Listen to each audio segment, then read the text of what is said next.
Clarity of execution in your vision goes a long way to elongating the success of your business. According to data from the U.S. Bureau of Labor and Statistics, 20% of all new businesses fail within the first 2 years of operation, and nearly half shutter completely within 5 years. One of the major reasons why is they don't have the right person running the operational part of the business. Furthermore, their marketing message misses the mark. Tim Fitzpatrick says that marketing does not have to be that complicated. He's got over 20 years of business experience, and he's the founder and president of Rialto Marketing, whose mission is to simplify marketing for service-based businesses so that they can grow with less stress. Fitzpatrick joined me this week to have a conversation about marketing, business diversification, and how we can use inclusion, equity, and equality as a competitive advantage. I'm Kevin McShann. Let's have this conversation.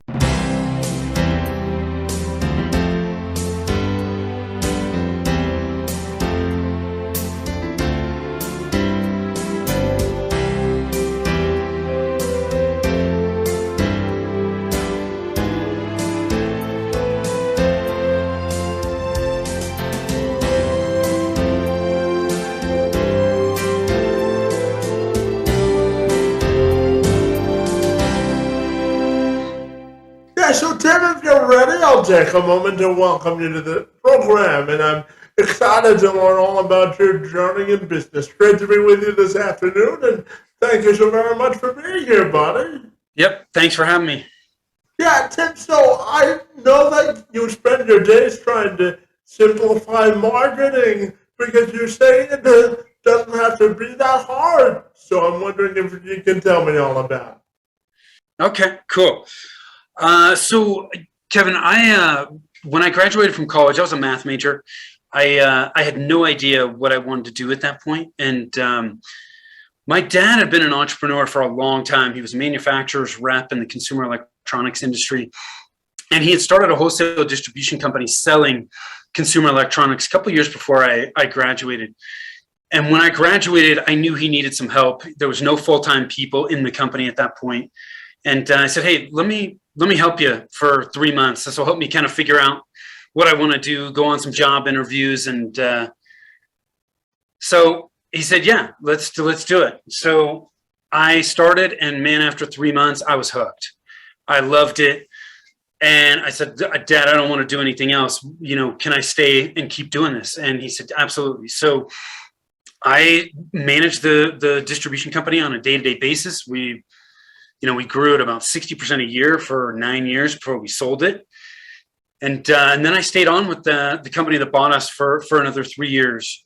After that, I transitioned into residential real estate. I'd always been interested in real estate, figured being a realtor was going to be a good way to learn the business. And so I jumped in with both feet. And in this time, this was like early 2010. So, man, it was a tough market, but there's opportunities in every market. And so I started door knocking people that were in foreclosures, and I started doing short sale business. Kevin, I put myself outside my comfort zone every damn day when I was doing this, but I got to a point where I just was not enjoying it. And what's the point in owning a business if you're not going to enjoy it? So I decided to shift gears and get into marketing, which is what I'm still doing today. And we're primarily working with B2B service-based businesses, just helping them create, implement, and manage a marketing plan to communicate the right message to the right people so that they can build results that last. Very cool. And based on that point, Tim, I'm curious to ask you about how do you think businesses can create a concise messaging? Yeah, so when we work with businesses on messaging, There's two things that need to happen. One, you need to have a clear understanding of who your ideal clients are. If you don't understand who your ideal clients are, then it's impossible to create messaging that is going to be clear and engaging to that market. So a message that is going to gain their attention and their interest. So you have to understand who your ideal clients are first and foremost. Once you do that, and you can actually enter the conversation that they're having in their head as it relates to what you do. You can speak about your products or services in their language, not yours, right? Because they don't care about us. They care about what we can do for them. And we need to be able to speak in their language. Once we can do that, we use storytelling to create clear, engaging messaging. And the framework that we use, Kevin, I didn't come up with it. It was popularized by a company from a company by the name of StoryBrand from Donald Miller. It just, when it was introduced to me, it made a ton of sense. But with StoryBrand, what we're doing is we're inviting customers into a story where they are the hero and your business is the guide. Right? Too many people talk about themselves, and our customers don't care about that. We need to position ourselves as the guide that knows we understand the problems that our customers have, and we have the plan that they need to get from where they currently are to where they want to be. And based on that, Tim, I'm also wondering your thoughts, based on what you know of today's business climate, buddy, tell me, how do you think we can all create sustainable businesses that last? Yeah, it's so this is a great question. And I'll share with you the two things that came to mind right off the top of my head. First and foremost, if we're going to create a business that's going to last, that we're going to get some personal fulfillment from, the first thing we really need to understand is what we want.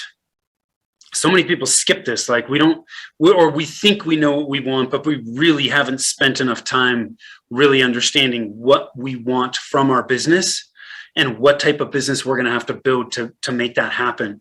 So if we don't understand what we want and what we want from our business, it's highly likely that we're going to get to a place with our business where we're just like, oh my God, this is not what I wanted it to be. Which is why we need to start with that end in mind and know exactly what we want. And then we can start to create and shape a business that is going to help us get there. That's the first thing that came to mind. The second thing, if we are going to build, sustainable, profitable businesses, I'm biased, Kevin, because I am a marketer, but you have got to have a consistent marketing effort backed up with a sales process and a sales system if you want to stay in business. Because without those two things, you can have the best product or service in the world. It doesn't matter if you're not generating leads that are then becoming customers. You're going to be the best kept secret out there, and you're not going to be able to stay in business. So those are the two immediate things that came to mind when you asked this question.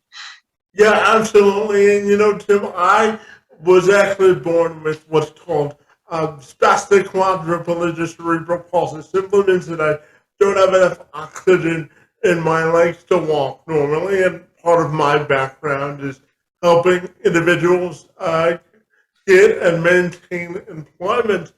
And I'm also curious to ask you about diversity, equity, and inclusion as it relates to individuals with disabilities and hiring them, and how much of a competitive advantage that can offer to businesses.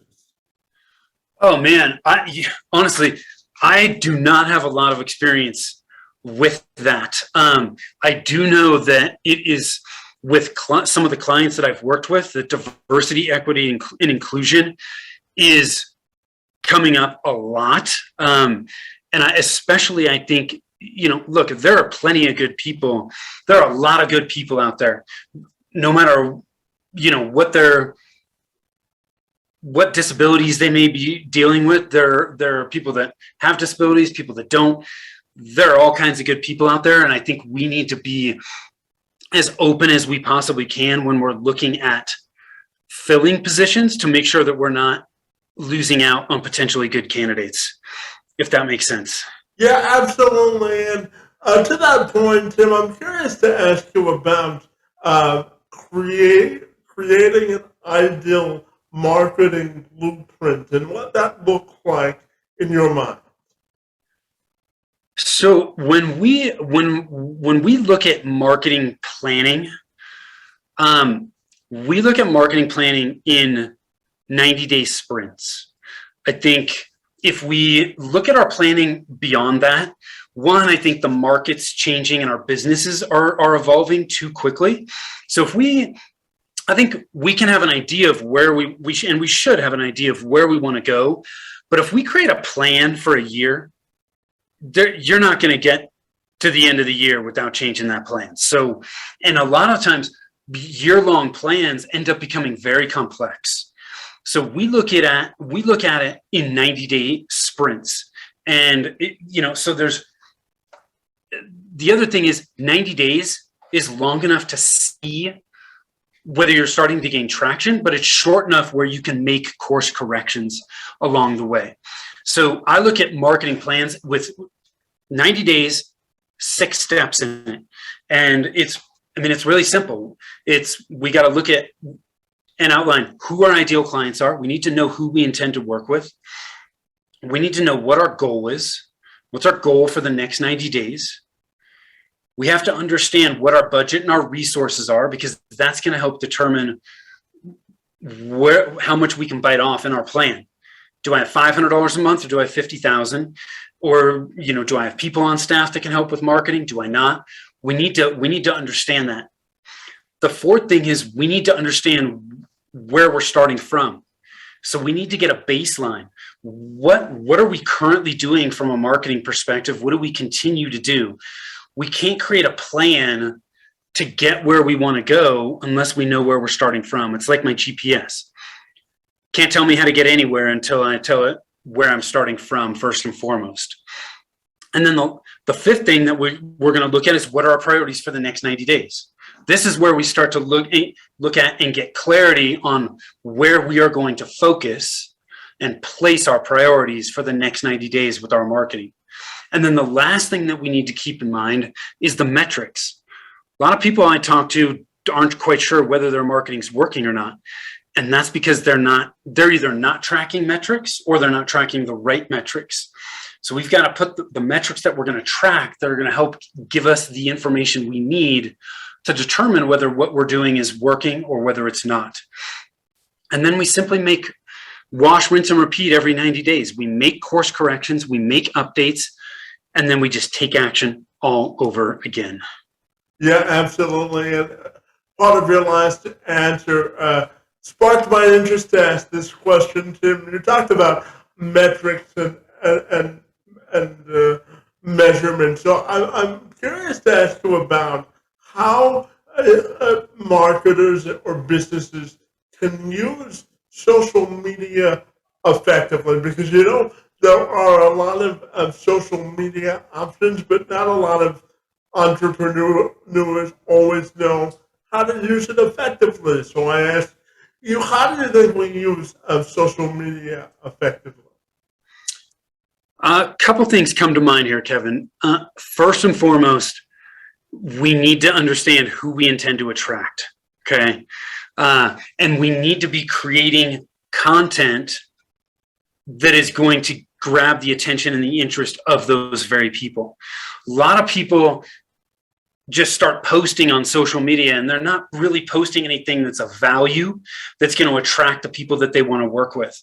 And they just feel like, okay, I posted my stuff. I was on Facebook, I was on LinkedIn, wherever it may be, and it's not working. Well, that doesn't mean it doesn't work. It just means that you got the wrong approach. And that's the approach that a lot of people take with social media is just, I'm posting stuff, nothing's working. Well, it's social media. We need to start to interact and engage with people. We need to share other people's comments. We need to interact there's a lot of Facebook groups with other people's posts. We need to get social if we want to start gaining a following on social media. So there's two sides to the coin. There's what you post, but then there's also what you do and how you interact on social media. Both of those are really, really important if you want to be successful. Yeah, absolutely. And Tim, I'm also fascinated to ask you about business bottleneck and how we can use marketing to sort of get over the bottlenecks that may hold entrepreneurs back. Gosh, with marketing, there are a lot of bottlenecks that people can potentially run into with marketing. The biggest one that we come across is people just not really understanding or having a clarity with what their next step should be with their marketing to get where they want to go. That's the biggest bottleneck that I see with marketing based on what we do, which is helping people get the fundamentals in place and then implementing, executing, and managing their plan on an ongoing basis. So to get through that bottleneck of I'm not sure what my next steps are, kind of goes back to what I've touched on here a few times. We need to go back to the basics. We need to look at, do you really understand your target market? Do you have a clear, engaging message to that market? And do you have a plan of how you're going to get that message in front of those people? The way I look at it, Kevin, any tactic, there's so many different marketing tactics. There's so many different channels. All of those things can work, but they're not going to work at all, or they're not going to work very well if you don't have the fundamentals in place. The fundamentals are the fuel that you put in the car. So if you think of the tactics as the vehicle, the fundamentals are the gas. We all know car's not going to go very far without gas. You might be able to push it down the road a little bit, but you're going to get tired, you're going to crap out, and it's not going to work. So we've got to have the fuel behind the tactics for them to work effectively. Yeah, and tell me your thoughts on sort of the future of business and where you see digital marketing going in the future. Oh man, digital marketing the importance of digital marketing has been here for a while. I think the pandemic has made a lot of people that weren't heavily invested in digital change their thinking, because a lot of things have shifted online, and the importance of having an online presence and effectively using that it's more important than ever. So I think if you don't have at least some digital in your strategy, in your plan, I think it's a mistake.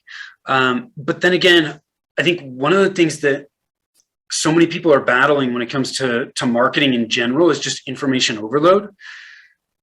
You don't need to be in every single channel to have a very successful business. There are a lot of businesses that are incredibly successful with 2-3 marketing channels.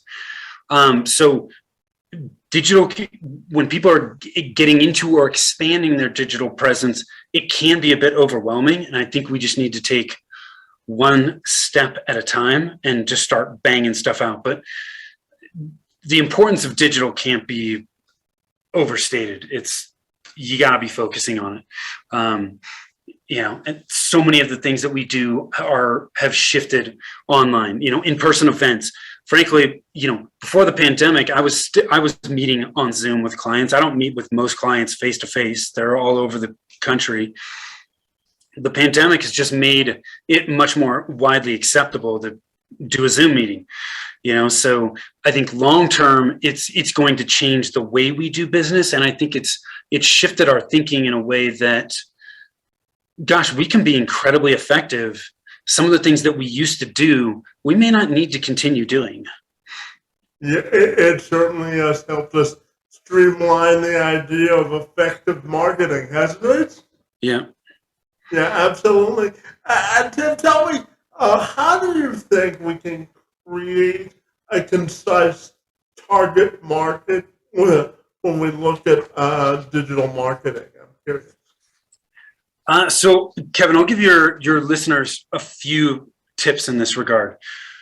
When we talk about target market, I mean, first you have to understand what target market you're in, or what target market you want to be in, right? And that this can be really broad.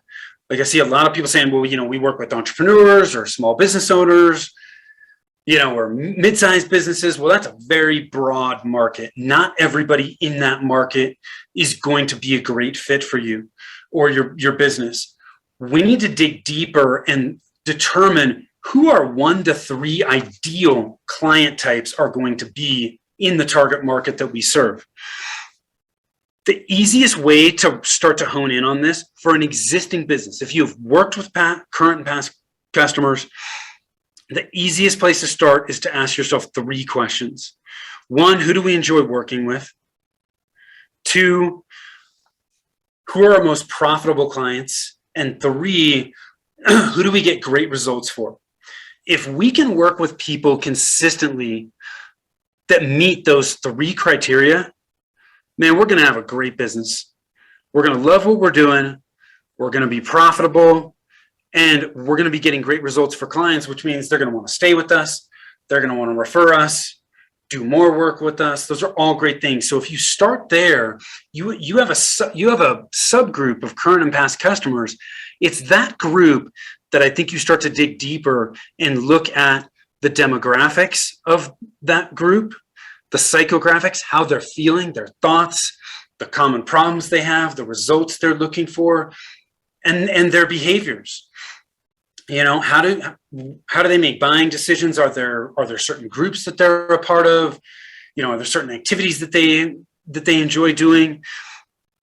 And when we look deeper and look at the demographics, the psychographics, and their behaviors, inevitably what happens is there are some subgroups with commonalities that come to the surface, and that's where those are our ideal clients. Yeah, and once we know what the target market is, Tim, how do we look at the retention piece and making sure that our customer acquisition costs have actually paid off and they'll come back for repeat business?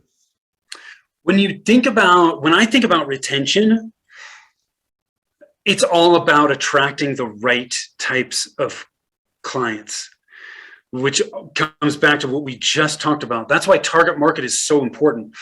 If you are attracting and working with the right types of clients for your business, retention is going to naturally happen. I don't think you have to do as much to retain people because you're working with clients that you get great results for. Why would they stop working with you, right? There is always going to be natural attrition, but if you're attracting the right types of clients, retention typically is not a problem that you have to be all that concerned about. When you are not retaining clients, to me, that is a classic sign that you either don't understand your target market and you're not attracting the right types of clients. Yeah, absolutely. And Tim, finally, I'm curious to ask you about your own personal and professional legacy, how you may want that to be defined, and how you define fulfillment as well.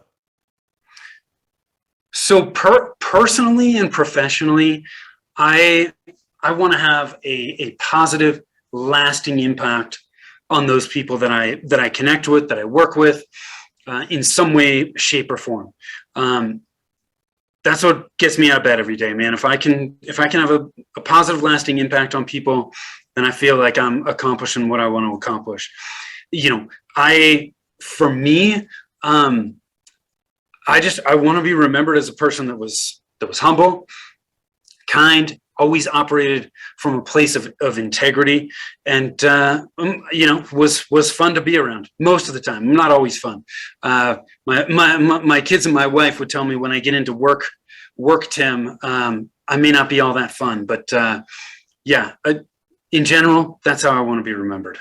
Yeah, and you brought up your kids and your wife, so I'll just follow up with this. What What sort of example do you hope to set as sort of the anchor of your household and for your kids to emulate as well?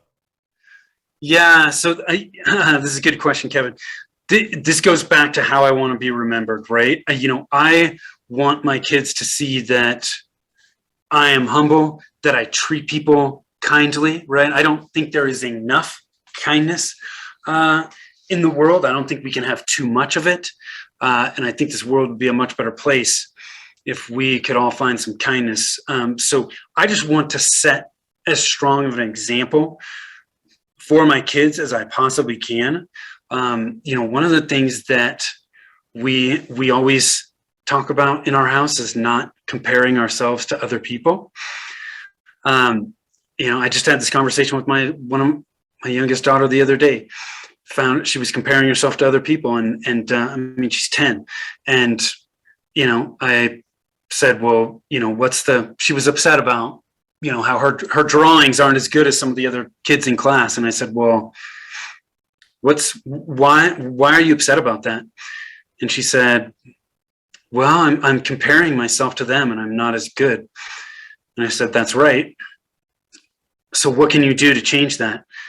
And I was, well, I can look at how my drawing has gotten better from whatever, the last time I drew to now, or 2 years ago, what did my drawing look like and what does it look like now? That's how we can stay motivated and keep pushing forward. But when we compare ourselves to other people, it's just not a good place to be. We're never going to be happy there. So, yeah, Tim, I always tell people that everyone's portrait of success is different, isn't it? Yes, it is. Yeah. Yeah, absolutely. And finally, Tim, if people want to get connected with you or the businesses you run, buddy, what's the best way they can do that? A couple of places. One is our website, which is rialtomarketing.com. That's RIALTO marketing.com. We've got a podcast. We're creating all kinds of content. We're active on social. You can find all that stuff there at rialtomarketing.com. The other thing I want to make available to your audience, Kevin, is at growthmarketingplan.com. That's growthmarketingplan.com. If they go there, they will find our 90-day marketing plan kit to help them kind of sort through that issue of, hey, man, I know I need to market, but I'm not sure what the next step should be. They can dig deep into our growth marketing plan kit, which will help them push through that roadblock and get some clarity on where they should focus right now to get where they want to be.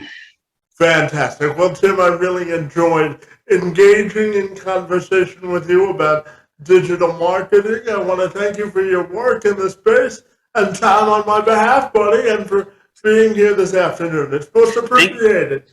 Thanks so much, Kevin. I really appreciate it.